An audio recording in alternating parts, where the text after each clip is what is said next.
મિત્રો જય સ્વામિનારાયણ. ધોરણ 8 વિષય ગણિત પ્રકરણ 12 ઘાત અને ઘાતાંક. થોડું અટપટું છે અને દરેક દાખલામાં ઘણી બધી રીતો છે, એટલે થોડું કાળજી લેજો. સ્વાધ્યાય 12 માટે દાખલા નંબર 3 નું આપણે ચોથું પાંચમું બાકી રાખ્યું હતું, જે આપણે ગણીશું. ત્યારબાદ દાખલા નંબર 4 ના પહેલું બીજું ગણીશું. એટલે ત્રીજાનું ચોથું અને ત્રીજાનું પાંચમું મેં રકમ લખી છે, ચોથાની પહેલાની રકમ લખી છે, પછી આપણે બીજાની લખશું. અહીંયા સમય ઘાતાંકના જો નિયમો યાદ હોય તો જ તમને વિશેષ ખ્યાલ આવે. હવે માઈનસ ઘાતને ધન કરવી હોય તો છેદમાં લઈ જવી પડે. એમ અહીંયા પણ -4 4 ની -1 ઘાત છે તો એ ધન ઘાત થઈ ગઈ. તેથી 5 ની -1 ઘાત છે એટલે 1 ના છેદમાં 5 ની 1 ઘાત થઈ ગઈ. હવે અહીં શૂન્ય ઘાત. હવે તમે જો 5 ચોક 20 તેરી ને 60 એ લસા લીધો. એ કારણમાં લખવાનું લસા 60. ન આવડે તો આનો લસા આપણે શીખ્યા છે 8માં. તો 2 વડે 1 અથવા 2 2 × 2 4 3 5 એમના. પાછા 2 વડે 1 × 2 2 3 અને 5 એમના. પાછા 1 × 3 3 1 અને 5 એમના. 1 1 1 5 5. તો 5 તેરી 15 દુ 30 દુ 60. તો આ એનો લસા મળ્યો. હવે અહીંયા લસા મળ્યો 60. એટલે અહીં 60 લાવવા કેટલા ગુણવા પડે 3 ને? તો કે 20 વડે. 20 તેરી 60 તો 20 એકા 20. મિત્ર આ એકડો રડે. કેટલાય ગુણો તો 60 થાય? તો કે 15 ચોકું 60. તો 15 એકા 15. મિત્ર આ એકડો રડે. 5 ને 60 લાવવા છે. કેટલા પંચા 60? તો કે 12 પંચા 60. તો કે 12 એકા 12. મિત્ર આ એકડો રડે. હવે એનો શૂન્ય ઘાત. હવે તમે જો 2 અને 5 7 નો સાંકળો. 1 2 2 4 47 ના છેદમાં 60 અને શૂન્ય ઘાત. કોઈ પણ સંખ્યાનો શૂન્ય ઘાત 1 આવે.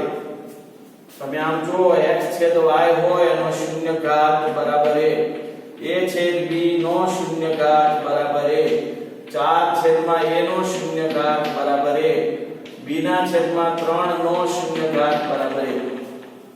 ટૂંકમાં કોઈ પણ સંખ્યાનો શૂન્ય ઘાત 1 આવે તો એ એની કિંમત થઈ. તો આપણને અહીંની કિંમત આપણને 1 મળી. અને લસા કેવી રીતે લીધો એની મેં તમને સમજૂતી આપી છે. મિત્રો જે કંઈ આપણા સિલેબસમાં છે એમાં 30% ઘટાડો આવશે, એટલે બહુ હાર્ડ પોઈન્ટ નથી લીધા. ઈઝી દાખલાઓ છે એ છે. અને પરીક્ષાઓની અંદર એક પ્રકારના દાખલાઓ વિશેષ પૂછાય એટલો મહાવરો આપણે કેળવીએ છીએ. પછી જ્યારે રૂબરૂ મળીશું ત્યારે પછી તમારા ડિફિકલ્ટ પ્રશ્નો હશે એ 100% સોલ્વ કરીશું. હવે અહીંયા તમે જો આ -2 છેદમાં 3, આ 2 માઈનસ ઘાત એને ગુણ્યા 2 ધન ઘાત, a અને b તો a ગુણ્યા b થાય. તો આવી રીતે આપણે -2/3 નો -2 ગુણ્યા 2 ઘાત થયો બરાબર. હવે રકમમાં 2 ને માઈનસ બતાવેલો છે, 3 ને નથી બતાવેલો, પણ ટૂંકમાં આખી સંખ્યા એ ઋણ કહેવાય. હવે તમે જોશો -2/3 નો માઈનસ પ્લસ માઈનસ 2 ગુણ્યા 2 એટલે 4. હવે તમને ખબર છે મિત્રો કે -4 ઘાતને ધન કરવો હોય તો 1 ના છેદમાં લઈ જવો પડે. તો અહીંયા આગળ આ રીતે આવશે. 2 માઈનસ થશે છેદમાં 3 નો 4 ઘાત એટલે ધન ઘાત બની જશે. હવે -2/3 છે એનો -4 ઘાત છે, તો આ -4 ઘાત એ બંનેને લાગુ પડશે બરાબર 1 ના છેદમાં -2 નો 4 ઘાત એના છેદમાં 3 નો -4 ઘાત એમ થશે. એટલે કે હવે જો તમારે એને ધન ન કરવો હોય અને અહીંયા વિભાજિત કરવો હોય તો પણ થઈ શકે.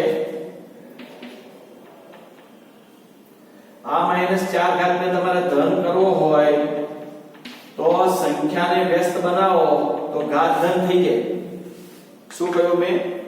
આ ઘાતને ધન કરવો હોય તો અંદરની સંખ્યા વ્યસ્ત બની જાય, 3 અંશમાં આવી જાય, -2 છેદમાં જતા રહે, તો આ ઘાત 4 માઈનસ હતી પ્લસ થઈ ગઈ. હવે 3 ની 4 ઘાત ભાગ્યા -2 ની 4 ઘાત તો બરાબર 3 ની 4 ઘાત એટલે 81. 3 ગુણ્યા 3 ગુણ્યા 3 કેટલી વાર? 4 વખત. 3 તેરી 9 તેરી 70 તેરી 81 એટલે 3 ની 4 ઘાત છે 81 થયું. હવે -2 ની 4 ઘાત એટલે -2 ગુણ્યા તો -f +2 ગુણ્યા 4 માઈનસ ગુણ્યા માઈનસ ધન 2 નું 4 ચોકે ચોકે 16. તો અહીંયા આગળ છેદમાં 16 આવશે. તો આનો જવાબ તમારે અહીં પણ લખી શકો 81 ના છેદમાં 16.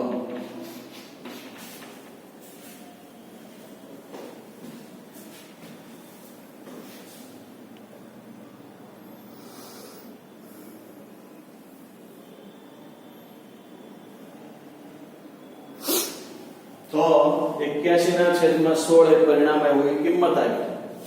તો અહીંયા થોડું ધ્યાન એ રાખવાનું છે ક્યારે કોને ફેરફાર કરવા. તો ફરી જોઈ લો, -2 ગુણ્યા 2 એટલે -4. -4 ને ધન કરવા હોય તો અંદરની સંખ્યા વ્યસ્ત બની. જો એક જ પૂર્ણાંક હોય તો છેદમાં લઈ જવા પડે. હવે 3 નો 4 થાય ને 2 માઈનસ નો પણ 4 ઘાત થાય. 3 નો 4 ઘાત એટલે 81 થાય, -2 નો 4 ઘાત 16, કારણ કે ઘાત બેકી છે. ઘાત એકી હોય તો એ ઋણનું ઋણ રહે અને ઘાત બેકી હોય તો એ ધન બને. તો આ રીતે દાખલા 3 ના 2 દાખલા આપણે બાકી રહ્યા હતા એની વાત અહીંયા પૂર્ણ કરી. હવે આપણે ચોથાનો પહેલો દાખલો લેવાનો છે. એક્ઝામ્પલ 4 એનું પહેલું લખ્યું છે 8 નો ઓછા 1 ઘાત ગુણ્યા 5 નો ઘન છેદમાં 2 ની -4 ઘાત. હવે મિત્રો આ દાખલાઓ ઘણી બધી જુદી જુદી રીતે થતા હોય છે. હવે તમે જો આ માઈનસ ઘાત છે અને અંશમાં લાવો તો એ ધન થઈ જાય, અને 5 નો ધન ઘાત છે અને 8 નો -1 ઘાત છે છેદમાં લઈ જાઓ તો એ ધન થઈ જાય. તો આ એનો રૂલ છે, નિયમ છે. ઓછી ઘાતને ધન કર્યો છેદમાં લઈ જાઓ, ઋણ ઘાત છેદમાં અંશમાં લાવો તો ધન થઈ જાય. હવે અહીંયા જો 2 નો 4 ઘાત એટલે 16 ગુણ્યા 5 નો ઘન એટલે 125 અને છેદમાં 8 8 દુ 16 125 ગુણ્યા 2 એટલે 250. આમ થયું. તો આ રીતે આપણે ગણી શકીએ 2 નો -4 ઘાત ધન થઈ ગયું, ધન ઘાત એમનામ રહે, ઋણ ઘાતને છેદમાં લઈ જાઓ, 2 નો 4 ઘાત 16 થાય, 5 નો ઘન 125 થાય, 8 નો 1 ઘાત એટલે 8 8 ગુણ્યા 2 16 થાય, 125 ગુણ્યા 2 એટલે 250. તો ચોથાનો પહેલાનો આ રીતે ઉકેલ મળ્યો. હવે આપણે એનો બીજો એક્ઝામ્પલ લઈએ ચોથાનો. એમાં લખ્યું છે 5 નો ઓછા 1 ઘાત ગુણ્યા 2 નો ઓછા 1 ઘાત ગુણ્યા 6 નો ઓછા 1 ઘાત.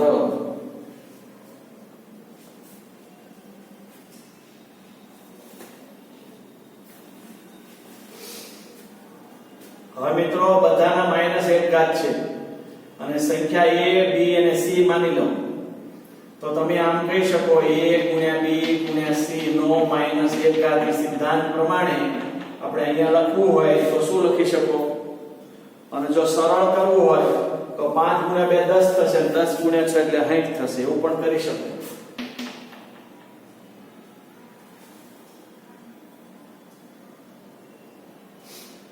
તો અહીંયા 5 ગુણ્યા 2 નો -1 ઘાત ગુણ્યા 6 નો -1 ઘાત, 5 દુ 10 નો -1 ઘાત ગુણ્યા 6 નો -1 ઘાત એટલે 10 ગુણ્યા 6 નો -1 ઘાત, તો 60 નો -1 ઘાત એટલે 1 ના છેદમાં 60. ધન કરવા છેદમાં લઈ જવા પડે.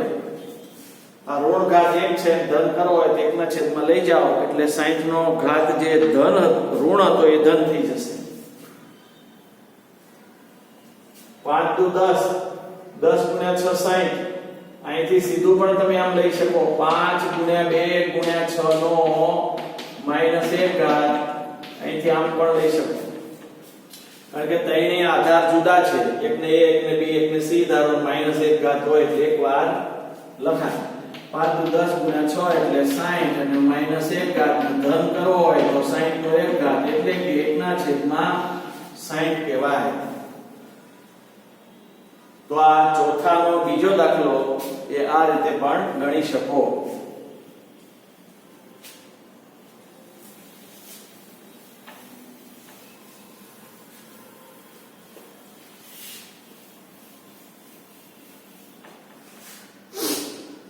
ત્યાર પછી એક્ઝામ્પલ નંબર 5.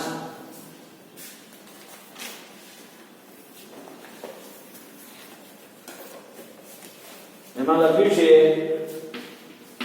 જો 5 નો m ઘાત ભાગ્યા 5 નો -3 ઘાત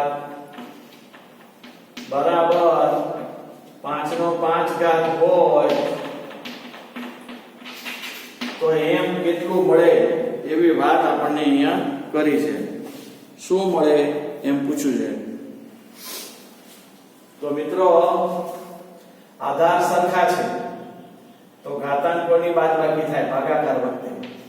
એનો m ઘાત ભાગ્યા એનો m ઘાત બરાબર એનો m minus n, n minus થવા જાય તો આ પણ m થશે. તો 5 નો m માઈનસ 3 પણ માઈનસ કૌંસમાં -3 m થશે. આ નિશાની નિયમની છે અને આ -3 છે બરાબર 5 નો 5 ઘાત. હવે 5 અહીં માટે લખશું કારણ કે બરાબર છે એટલે અહીં માટે લખશું. હવે ઓછે ઓછે વધતા એટલે m + 3 બરાબર 5 નો 5 ઘાત. હવે તમે જો બે આધાર સરખા છે તો ઘાતાંકો પણ સરખા થાય. તો m + 3 બરાબર 5. આધાર સરખા આથી ઘાતાંકો જેમ કે m + 3 અને 5 સરખાવી શકાય. ઘાતાંકો સરખા હોવા તો આપણને m નું પરિણામ મળે. એટલે અહીંયા હું કારણ લખું છું. શું કામ આવું કર્યું કે 5 5 આધાર સરખા છે તો ઘાતાંકો સરખા થાય. આધાર સરખા આથી ઘાતાંકો સરખા હોય. તો m બરાબર 5 - 3. આ ડાબી સાઈડ 3 છે, જમણી સાઈડ જાય એટલે m બરાબર 2 વધે. તો અહીંયા 2 ઘાત હશે. હવે તમે આને વિચારો 5 ની 2 ઘાત ભાગ્યા 5 ની -3 ઘાત તો શું થાય? આ ડાબી બાજુ લઈએ આપણે. આ ડાબી બાજુ m ની કિંમત મૂક્યા પછી સાદું ભાગીએ તો 5 નો 5 ઘાત આવે છે જોવાનું. તો 5 નો 2 ઘાત -3 ભાગાકાર હોવાથી તો 5 નો 2 -+3 એટલે 5 નો 5 ઘાત બરાબર જવાબ. આને કહેવાય તાળો મેળવો. તાળો મેળવો. તો આ તાળો મળી ગયો. તો આપણે જે m2 લાવ્યા છે એ 2 મૂકવાથી તાળો મળે છે 5 નો 5 ઘાત પ્રાપ્ત થાય છે. તો આવી રીતે 12.1 નો આ પાંચમો દાખલો આપણે પૂર્ણ કર્યો.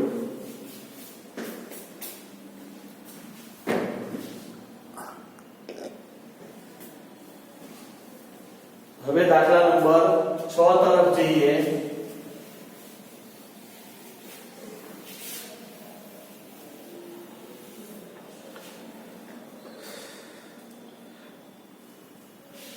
હવે એમાં લખ્યું છે કિંમત શોધો. એક્ઝામ્પલ 6 કિંમત શોધો. 1/3 નો -1 ઘાત માઈનસ 1/4 નો -1 ઘાત આખા કૌંસ નો -1 ઘાત. આવું આપણે સાબિત કરવાનું છે.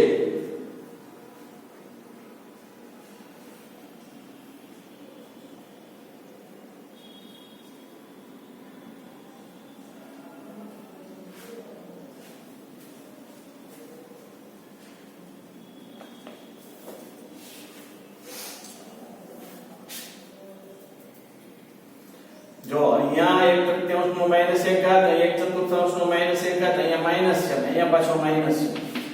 તો 1 નો માઈનસ 1 ઘાત ભાગ્યા 3 નો માઈનસ 1 ઘાત આમ લખી શકો. ઓછા 1 નો માઈનસ 1 ઘાત અને 4 નો માઈનસ 1 ઘાત અને માઈનસ 1 ઘાત. હવે તમે જો 3 નો માઈનસ 1 ઘાત અને અંશમાં લાવો અને 1 નો 1 ઘાત અને છેદમાં લઈ જાઓ તો એ ઘાતાંકો ધન બની જાય. 4 નો માઈનસ 1 ઘાત અને અંશમાં લાવો અને 1 ના માઈનસ 1 ઘાત ને છેદમાં લઈ જાઓ તો એ ધન બને અને અહીંયા માઈનસ 1 ઘાત વધે. હવે તમે જોશો તો 1 લખવાની જરૂર નથી. 3 નો 1 ઘાત 3 ઓછા 4 નો 1 ઘાત 4 છેદમાં લખવાની જરૂર નથી, એનો માઈનસ 1 ઘાત. હવે 4 માંથી 3 ગયા માઈનસ 1 નો માઈનસ 1 ઘાત એટલે આપણી પાસે વધશે શું? માઈનસ 1. હવે તમે આને જો માઈનસ 1 નો માઈનસ 1 ઘાત બરાબર 1 ના છેદમાં માઈનસ 1 નો 1 ઘાત ધન થયો. આ માઈનસ ઘાત છે ધન કર્યો ક્યાં? 1 ના છેદમાં લઈ જવાથી. પણ ઘાત એકી હોવાથી 1 ના છેદમાં માઈનસ 1 વત્તે ઓછે ઓછા એટલે એકડો જ વધે એટલે માઈનસ 1 અહીંયા મળે. ફરી 1/3 નો માઈનસ 1 ઘાત મેં તમને એમ કહ્યું હતું કે 3 એકાંશ કરી નાખો તો ઘાત ધન થઈ જાય. એ જ રીતે માઈનસ 4 1/4 નો 4 એકાંશ કરો તો માઈનસ 1 ઘાત નો ધન 1 ઘાત થઈ જાય. પછી વધે આ માઈનસ 1 ઘાત. આ બીજી રીતે લખ્યું છે. બીજી રીતે હવે 3 ઓછા 4 નો માઈનસ 1 ઘાત રહ્યું. 1 નો 1 ઘાત 1 થાય, 1 નો 1 ઘાત 1 થાય, 3 નો 1 ઘાત 4 નો 1 ઘાત એટલે અહીંયા આવ્યું માઈનસ 1 નો માઈનસ 1 ઘાત. માઈનસ 1 નો માઈનસ 1 ઘાત એટલે 1 ના છેદમાં લઈ જાવ એટલે આ ઘાત ધન થઈ અને પછી માઈનસ 1 નો 1 ઘાત એટલે માઈનસ 1 વત્તે ઓછે ઓછા માઈનસ 1. તો અહીંથી પછી અહીં આવી જવાનું. તો એ રીતે પણ દાખલો ગણી શકાય. સ્ક્રીનશોટ લેવો હોય તો તમે આ રીતે લઈ શકો. તો આ મિત્રો આપણે 12.1 ના દાખલા 6 સુધી પહોંચ્યા. હવે બાકીના એમાં જે દાખલાઓ છે તો 6 ના અંદર બીજો અને 7મો. 7માં 2 દાખલા છે એટલે ટૂંકમાં હવે પછીના લેક્ચરની અંદર એ સ્વાધ્યાય 12.1 એ આપણે પૂર્ણ કરીશું અને પછી સ્વાધ્યાય માટે આપણે દાખલા ગણીશું. તો મિત્રો આની પાકી નોટ બનાવતા રહેજો. જે કંઈ આમાં શીખવીએ છીએ એમાંથી પૂછાશે એટલે એની તૈયારી કરજો અને એ મહાવરો કેળવજો, દૃઢીકરણ કરજો. અસ્તુ. જય સ્વામિનારાયણ.